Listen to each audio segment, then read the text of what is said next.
Depuis le 1er août, jour de la disparition de Geneviève de Fontenay, les Miss France sont en deuil.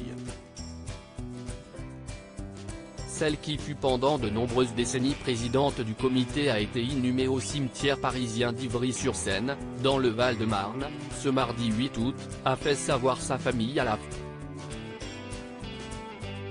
Et si aucune image de cet adieu n'a été communiquée, si est bien parce que la nonagénaire avait déclaré vouloir des obsèques intimistes, avec la seule présence de ses siens.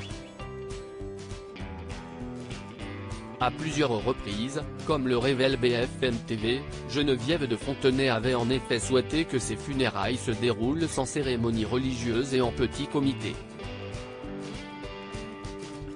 La veuve de Louis Poirot avait également précisé ne vouloir aucune Miss France à son enterrement.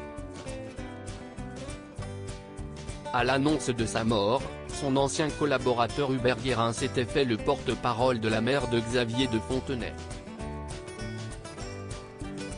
Elle sera transportée directement de la chambre funéraire au cimetière pour une inhumation dans la plus stricte intimité familiale, en présence de son fils, ses petites filles et ses frères et sœurs. Il n'y aura personne d'autre, avait-il ainsi prévenu il y a quelques jours. Supérieure à Lisa Marie Presley, Constantin II de Grèce, Jane Birkin, ces tragiques décès de personnalités qui ont déjà marqué l'année 2023. Elle ne voulait pas d'obsèques à la Johnny Hallyday. La dame au chapeau avait de toute évidence longuement réfléchi à l'organisation de ces obsèques, pour éviter toute déconvenue. Elle avait d'ailleurs précisé à ses proches qu'elle ne souhaitait pas que ces adieux se transforment en un bal des hypocrites, ont notamment indiqué nos confrères de Public. Si est un choix de son fils Xavier en accord avec Geneviève. Lors de ma dernière conversation avec elle, elle m'a dit qu'elle ne voulait pas d'obsèques à la Johnny Hallyday.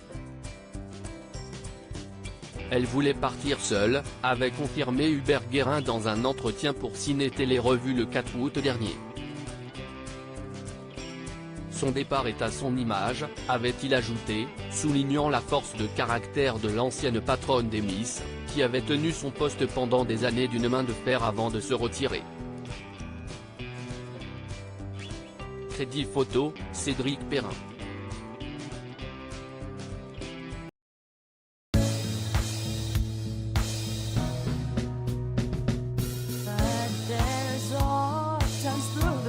Times